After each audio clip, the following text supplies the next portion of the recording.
Hello, everyone, and welcome to the Lowcountry Mental Health Conference's Speaker Spotlight Series. Once again, we're happy to have you here with us. You may notice that I've seemed to have lost my voice, so hopefully you all can hear me and bear with me.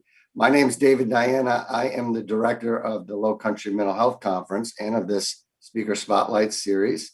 This is the fourth and last of this event that we're having until we lead up to our Lowcountry Mental Health Conference that's taking place in July.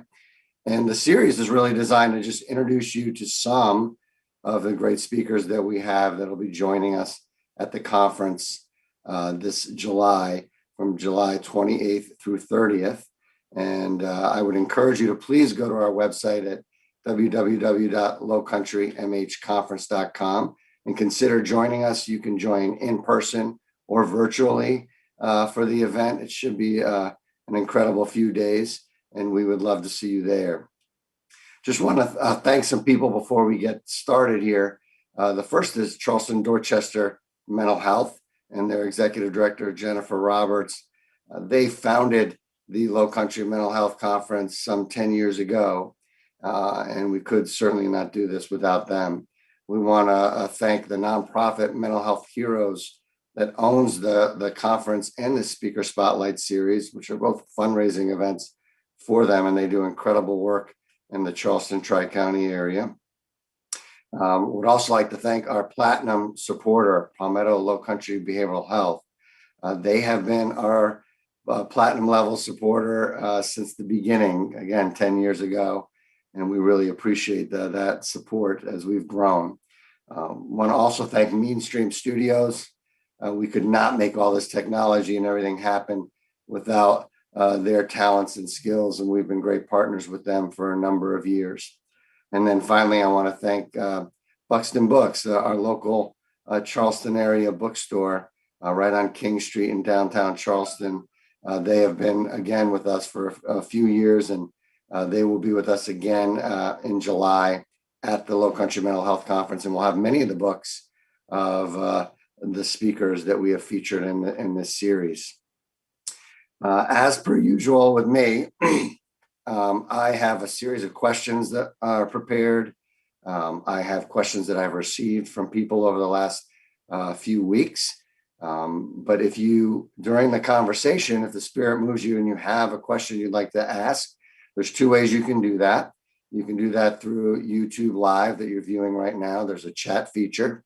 You would just need to log into a Google account to access the functionality for that feature, and then just ask your question.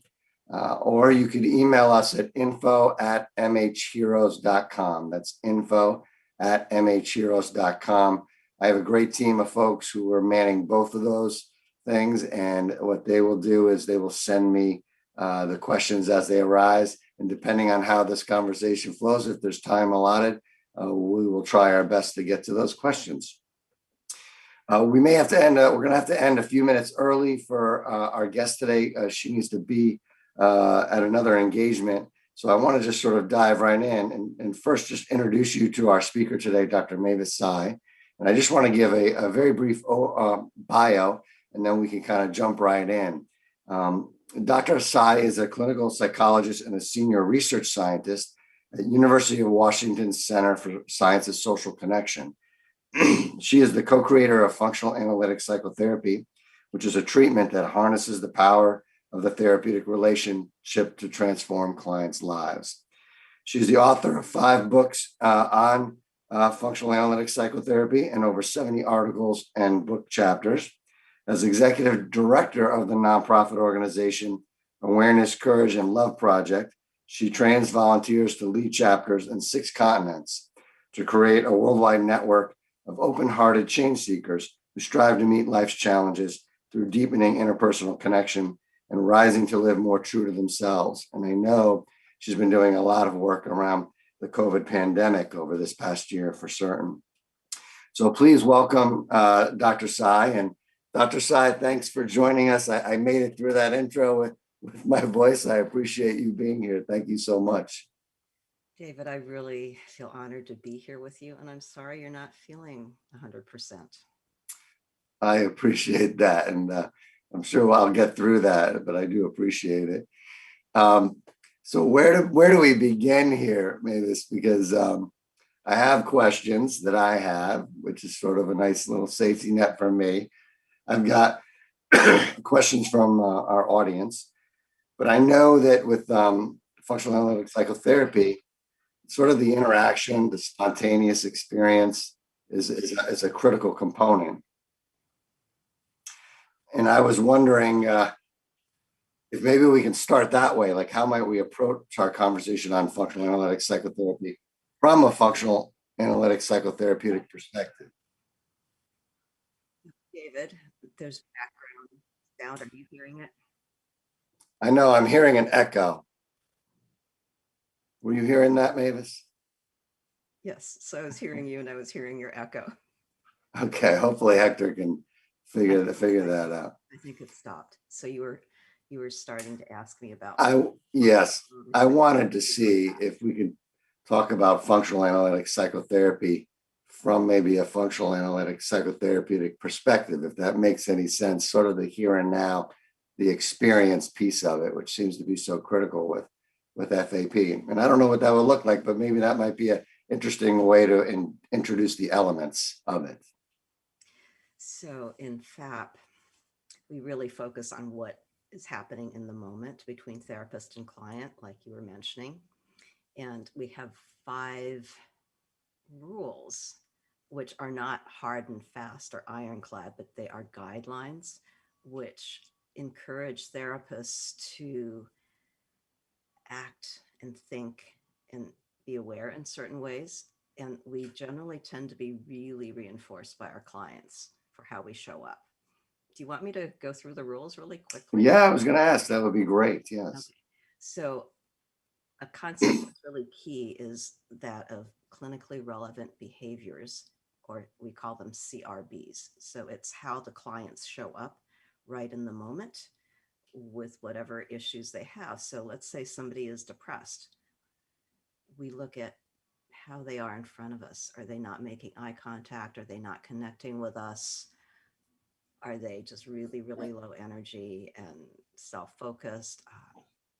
Just how do their issues show up? If they have difficulty connecting with people and are just, that's part of their depression, how are they not connecting with us?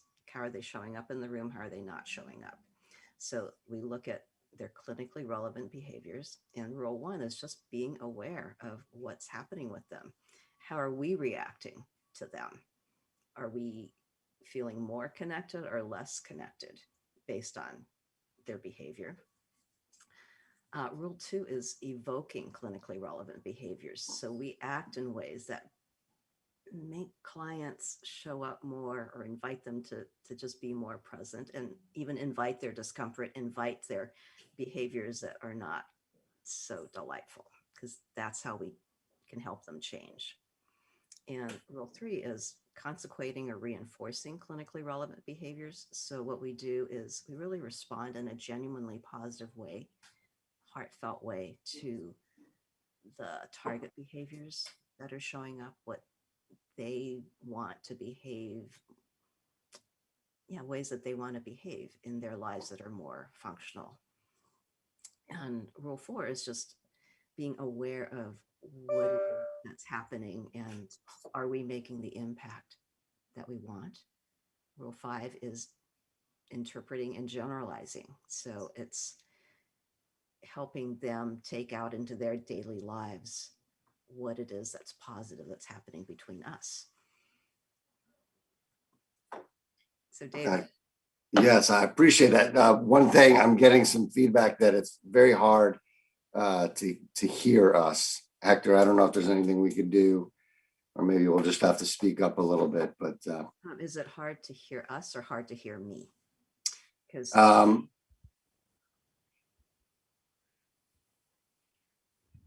maybe turn your volume up a little bit,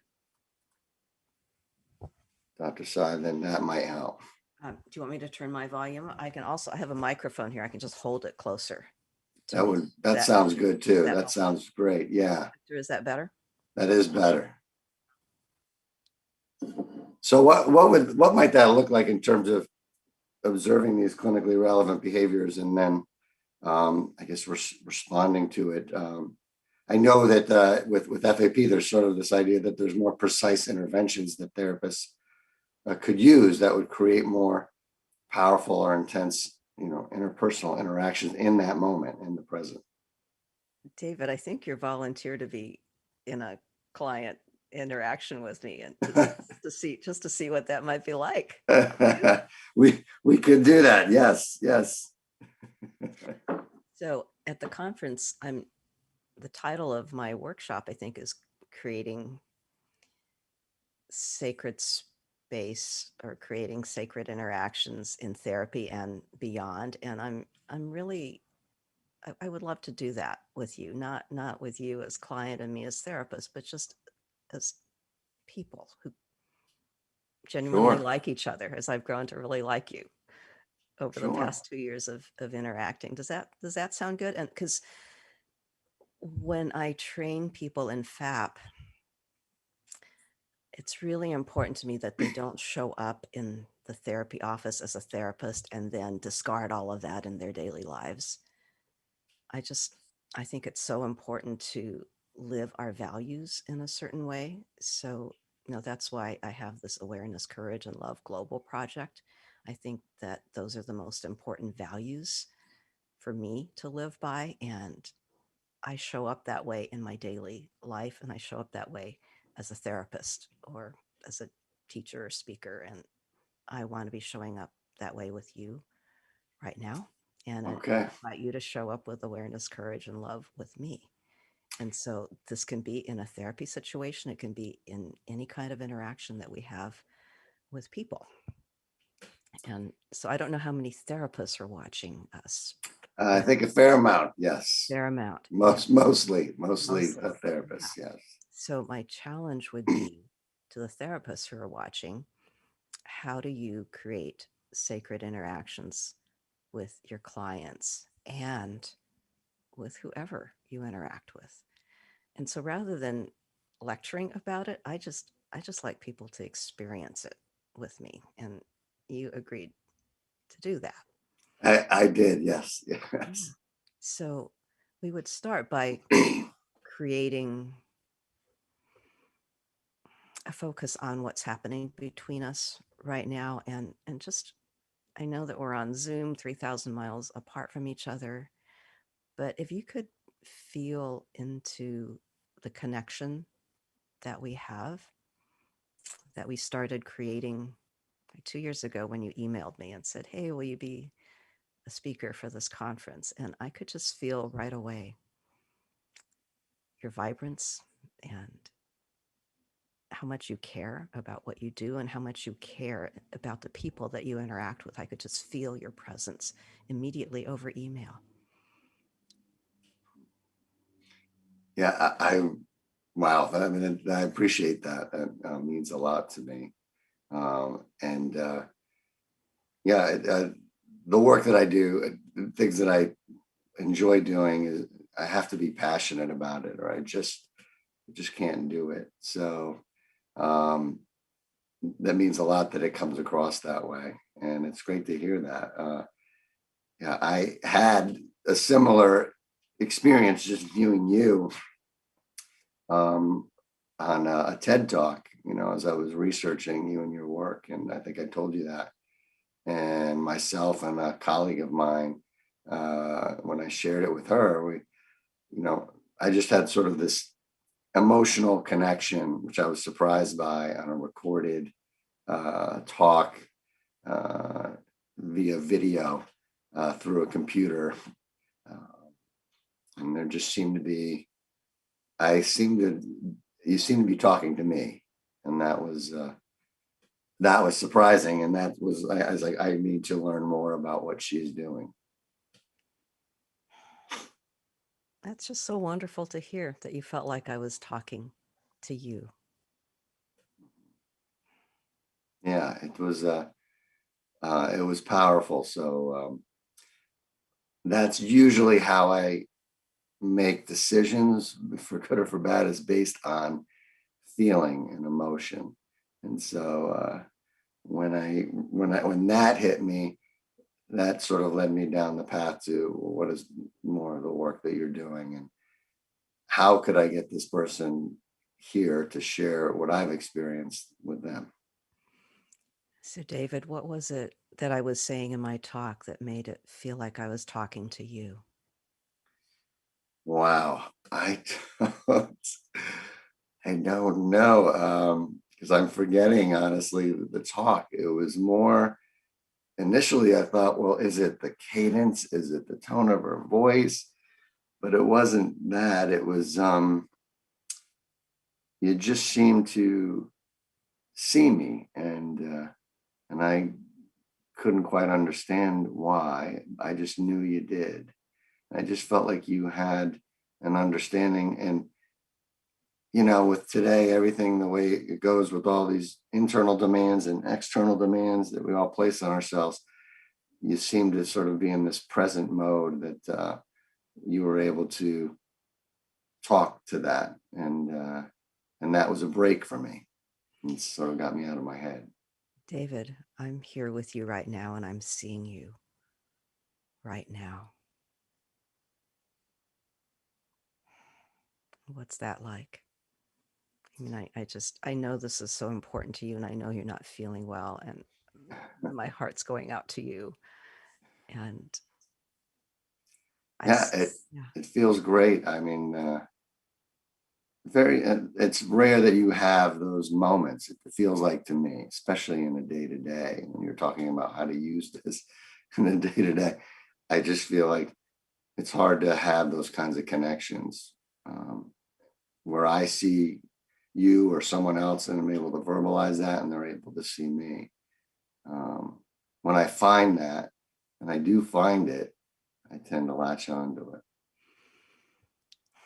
so one thing I talk about in that TED Talk, Creating Extraordinary Interactions, and which is just part of my work in general, is that you don't just find these interactions, is that you can deliberately and genuinely create them.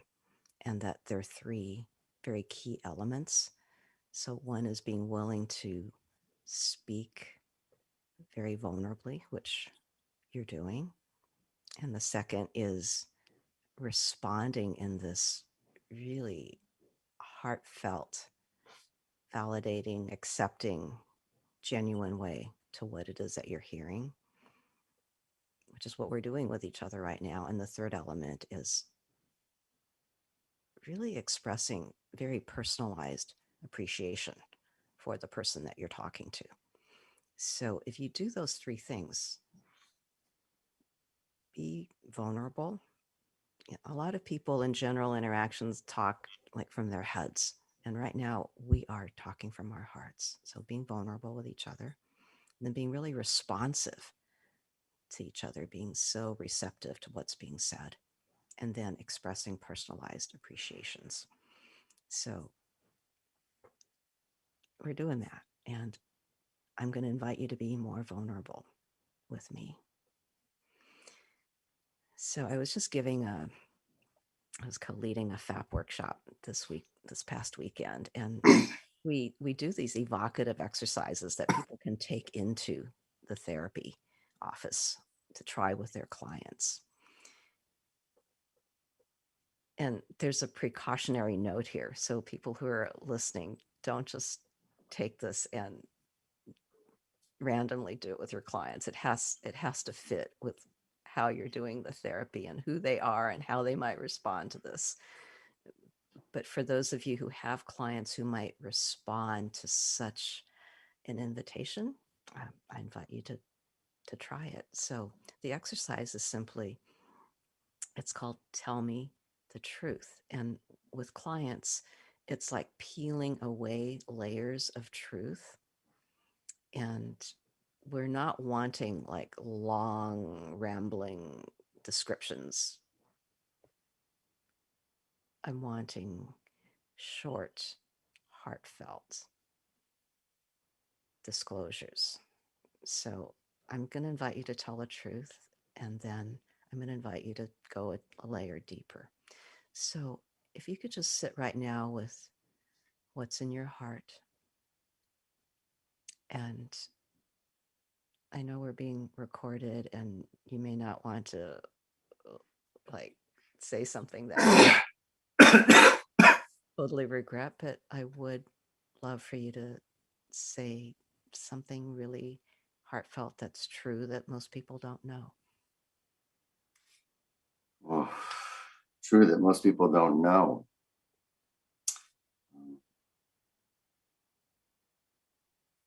I don't. Maybe that I'm not perfect. And by that, I mean, I always work hard at trying to reach that ideal.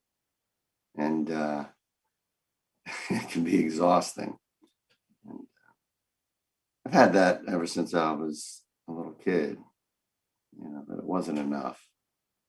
Um, so I can do things and I could be proud of them. But once they end, um, I gotta kind of get back on the hamster wheel again. I gotta find the next perfect thing to do. And,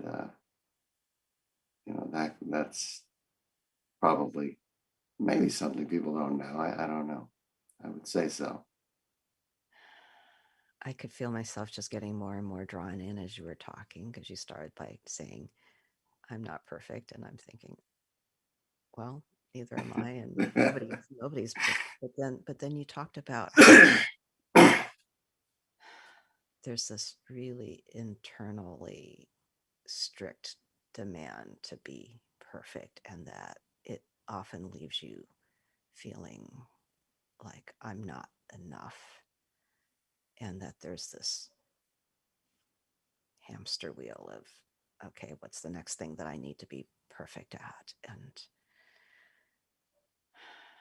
it sounds really overwhelming and oppressive, David.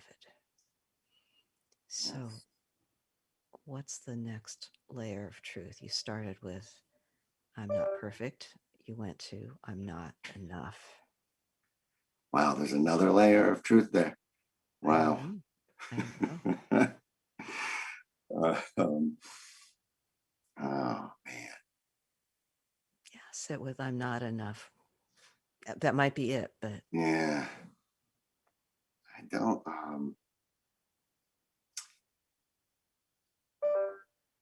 I don't know how to respond to that. I don't know if it's just because it's uncomfortable or what, but um, I'm aware of it. I know it.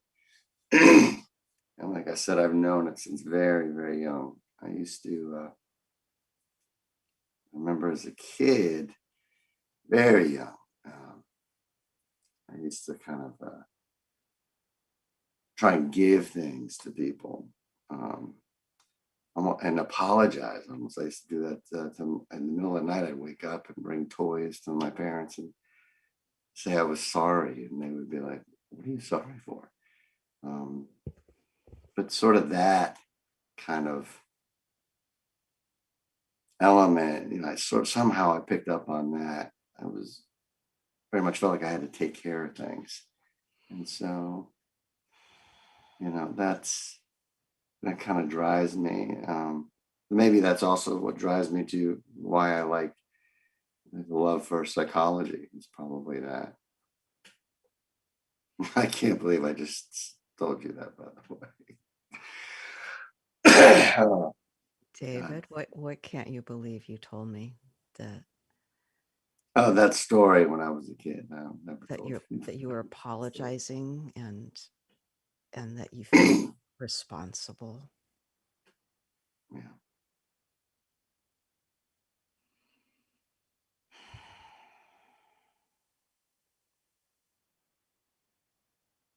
I love that you told me that.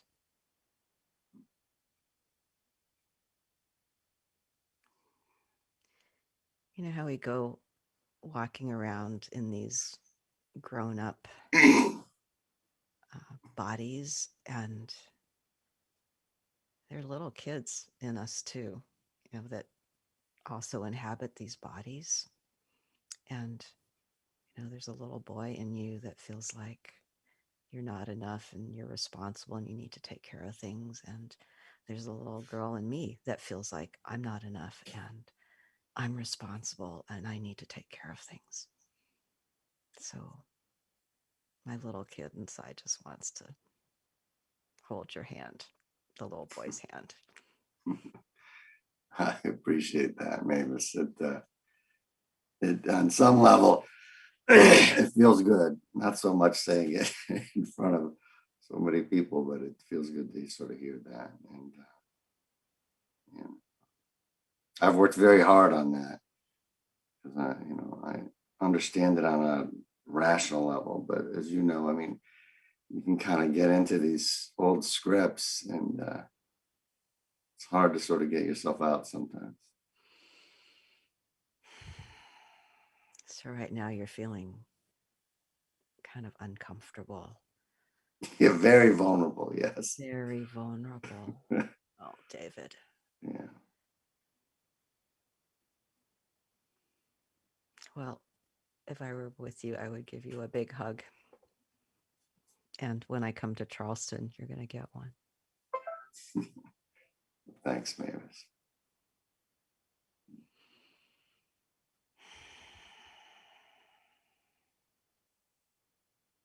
You really showed up like you said you would. I am trying.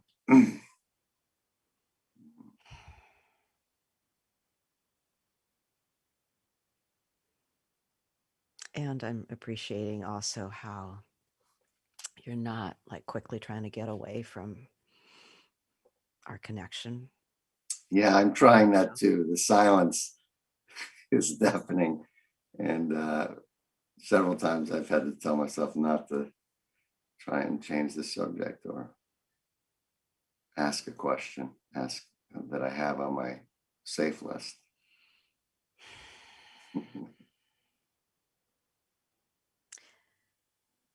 I am just feeling so moved by how you're showing up.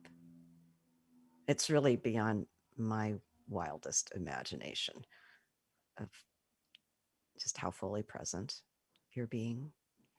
And there's this invitation, and I was saying, okay, you can create this with anybody. We can create this right here. I'm not just going to talk about it. Let's experience it.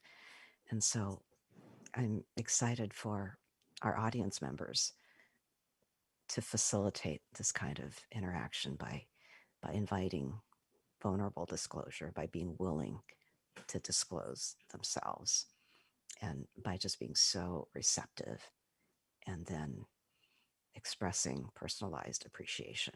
And I'm hoping that you are feeling my appreciation of you like full on. You're just incredibly amazing to me that you can do this masterful work of coordinating a conference and dealing with the thousands of details, large and small. And then you can just show up as a full, genuine, vulnerable human being when I invite you to do that. Whoever is in your life is just so lucky to have you, your wife, your kids, your friends, your colleagues. And it's such an honor for me to be with you. Well, thanks, Mavis. That's I appreciate that. And I'm going to release you from our connection in a moment, and you can go to your safe question, whatever it is you want to do. Yeah. And well, I guess sort of those sort of interactions that I picked up even on the video is I guess what drew me to you, because it just doesn't seem like, and obviously I think in the therapeutic setting people try and do that, but it just doesn't seem like there's enough of that out in the world. So there isn't, which is what my Awareness, Courage, and Love Global project is about. Yeah, and maybe as I come up for air, I could ask you, because there is a question that I do have, but before I get to that, I think you mentioned, and I was getting distracted by the echo, but there were three, you got through three of the five elements, unless I missed it. Yeah, I don't, you got distracted yeah, and missed it. Yeah, so rule one is being aware of clinically relevant behaviors and how they show up in the room. Rule two is actually evoking them. okay. So if someone is afraid of being close, I evoke closeness like I did with you. And rule three is consequating or reinforcing the positive behaviors that happen or blocking the negative ones. That's a whole other like workshop, how to consequate in a or reinforce in a genuine, authentic way. Rule four is being aware of the interaction and your impact. Because just because we think we're being reinforcing doesn't mean that we are. And it's noticing what's happening with our clients, how they're reacting to us, and it's also asking them, like, how was that for you? Gotcha. So, like, how was it? How was it for you when I told you how positively you impacted me? So that's a real question.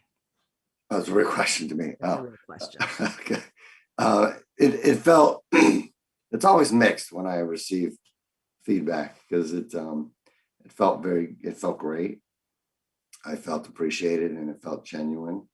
Um, but there's always sort of like an element of believability around it, which again, I am very aware of.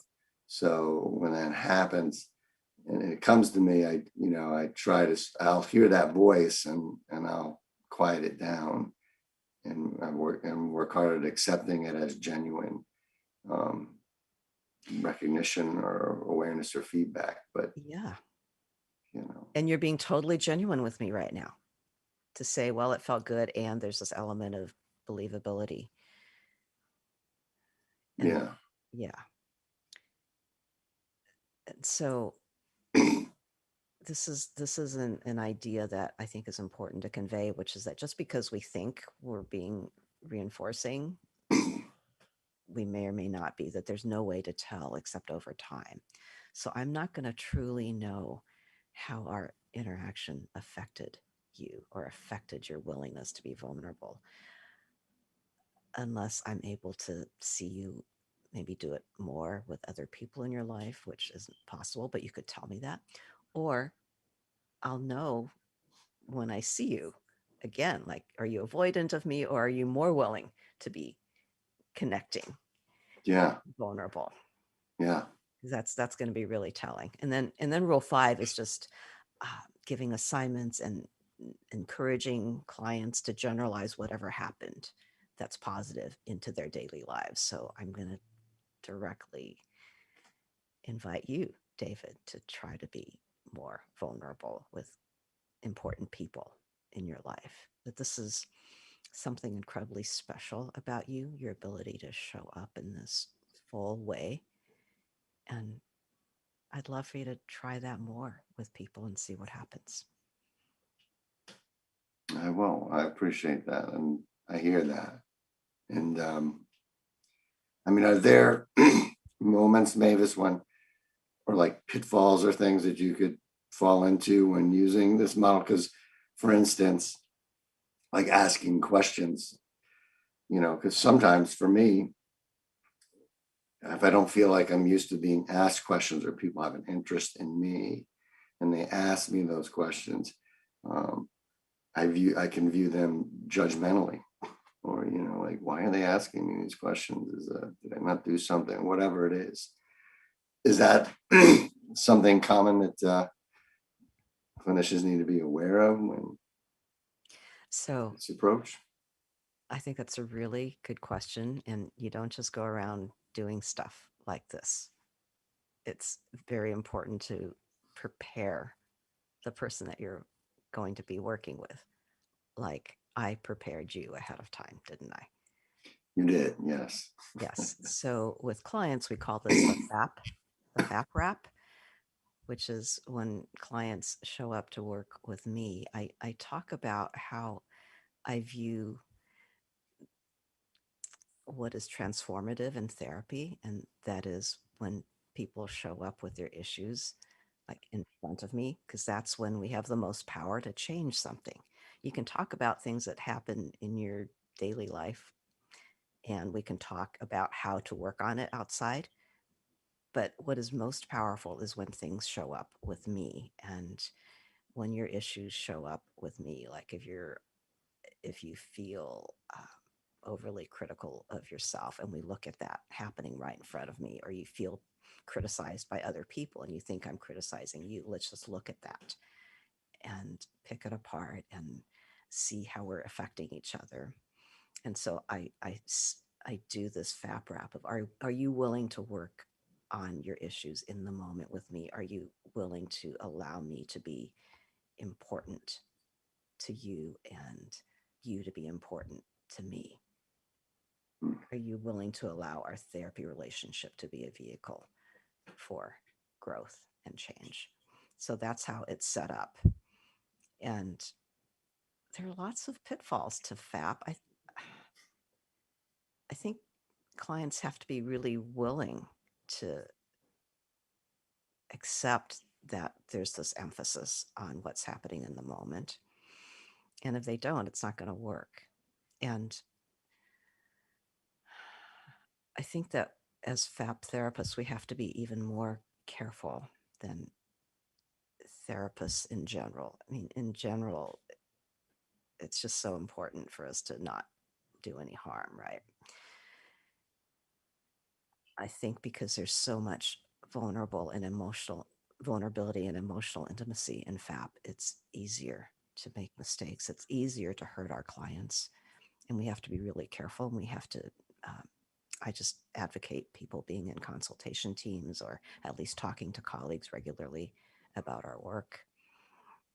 And it's extremely important to have in our behavior repertoires what it is that clients are wanting to build themselves, because we can only take our clients as far as where we've gone ourselves, and that's so much more critical in FAP than in many other therapies. Like an example of that, Mavis, might be Well, so what? let's say that someone comes to me and they have just all kinds of issues with relationships, with long-term relationships, with being able to stay in relationships, with being able to, how I'm just focusing on being vulnerable. They can't do that. I can't help someone be vulnerable if I'm not willing to be vulnerable myself.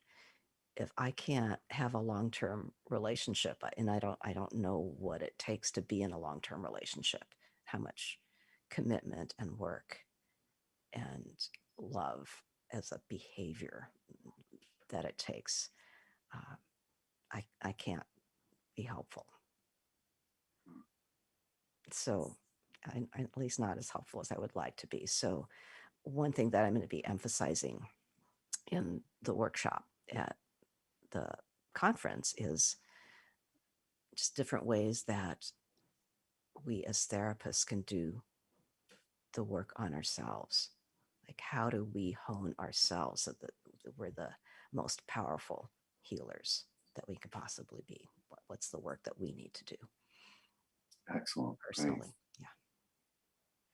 Well, I promised myself I get to one question from an audience member, and it's related to the nonprofit.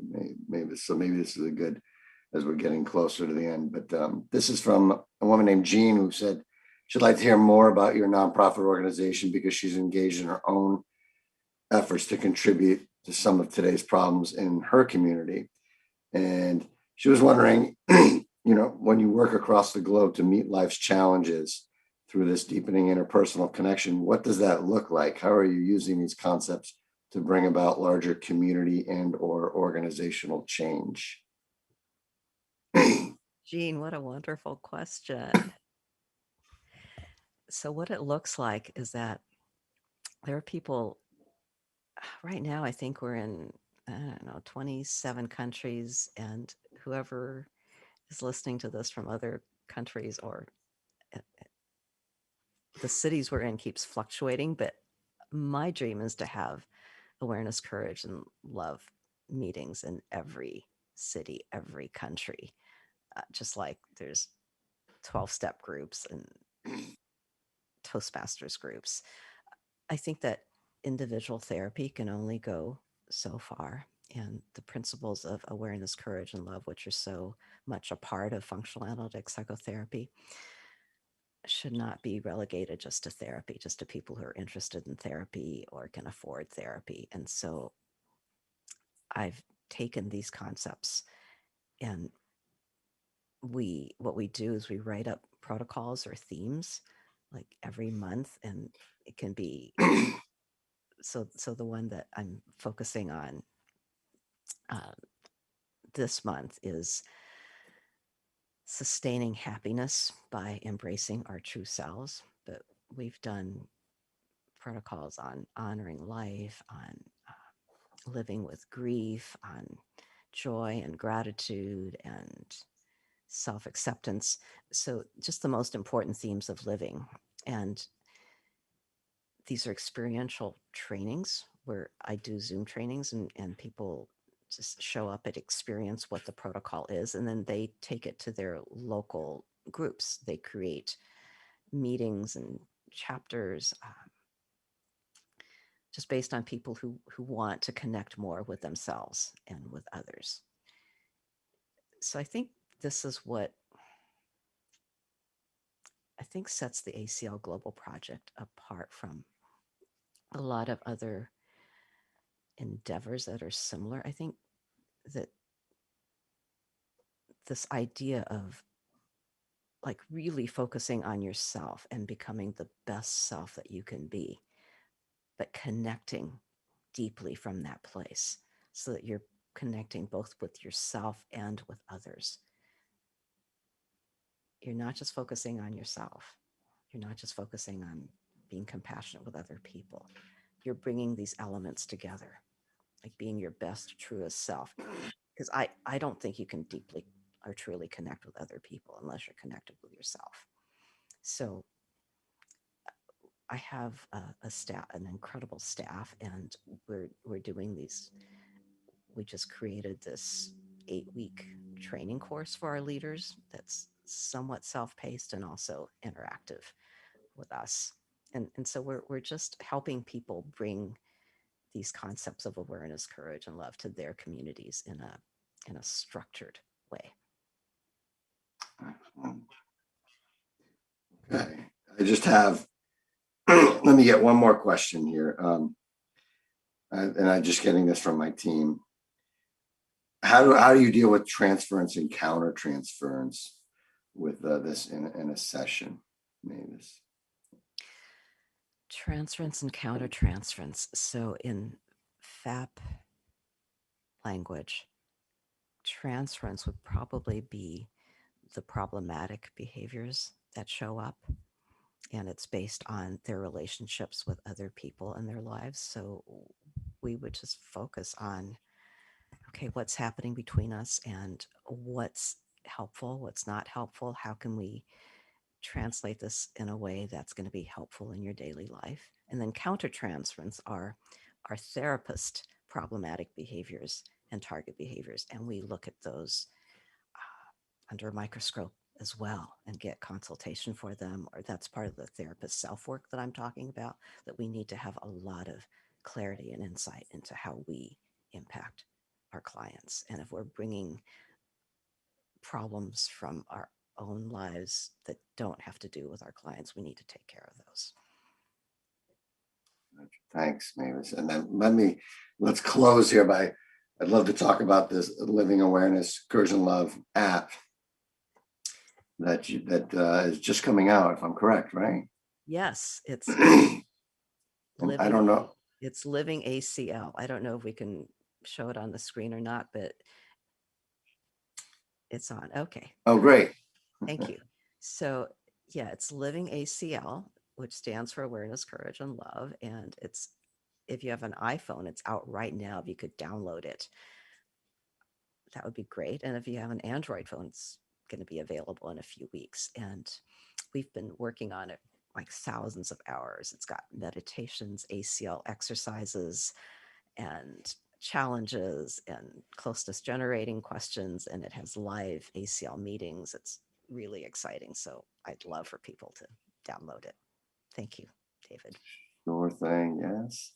And I know you have to be somewhere, so I promised we would end earlier here. So let me just make sure that there are no other questions out there. It's looking pretty good. So I really appreciate you joining us here today. It means a lot to me. And I hope that our audience got to get a feel for the work that you're doing and that you'll be able to talk about at the conference this July. So thank you. Yeah, I don't often do talks where I can't see anybody because I'm usually on Zoom and I can see people, and I would just love to meet whoever is watching us live and whoever is going to be watching the recording. It's just so important for me to connect with people. So I hope to see everyone either in person or over Zoom at the conference. And David, it's been an incredible experience being with you, and I can't wait to see you in person. Yeah, I'm looking forward to that. Very Thank you much for so. inviting me. Yeah. Oh, you are welcome. Thank you so much. Everyone, if you could take a look at the website, lowcountrymhconference.com. You can register in person or virtually. We would love to have you at the event, July 28th through 30th. You can meet Dr. Tsai, you can meet the rest of the presenters, and it should be an incredible community experience. So we hope to see you there. We will, as we do per usual, give me a day or two, and then we will send you a survey. And then from that, get your feedback. We will send you a certificate for the contact hours for this session. So thanks so much for joining us on this journey with these speaker spotlight events. It's been a lot of fun as we've figured out how to put these on. We hope to do them again in the future. And have a great day, everyone.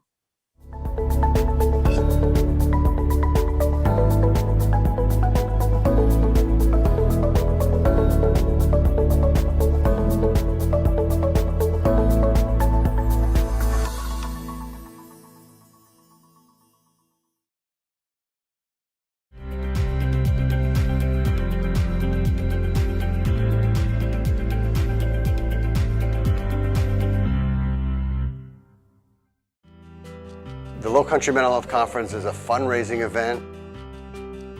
The money that we raise for you attending the conference goes directly to clinical care here in the Charleston metro area to address mental health issues. The setting here is just so amazing and huge, and when you go into the theater, it just feels like a really a big deal. What differentiates this conference from many others is the quality of the speakers that we have, world-renowned mental health professionals, but also getting unique perspectives from artists, philosophers, again, world-renowned across the globe.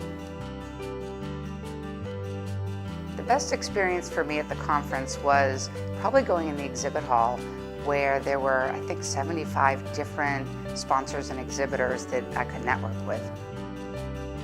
The musical performances were excellent. I had the opportunity to see Edwin McCain pretty close up, and it just moved me to tears. He really connected with the audience.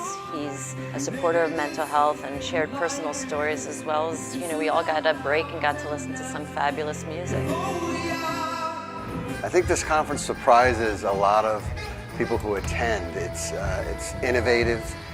They're incredible speakers, and we have all of them combined in 2 days. And these are folks that people have read or studied in graduate school. You should not miss this conference. The quality of the speakers, the venue, the location, it's an excellent experience, one not to be missed. This conference is a great opportunity to see so many different speakers, be in a great city, great location. You gotta come. I would definitely come again to this conference. It was fabulous. I'll be here every year. I absolutely would come again, on my calendar right now. I would really come again. This is my 4th conference. It gets better every year here in Charleston. I encourage you not to miss this conference if you're a mental health professional. It is truly a gem here on the East Coast that happens every year here in beautiful Charleston, South Carolina. It'll be transformative in terms of your clinical practice and the skills that you'll learn from some of the very best professionals and experts in the field today.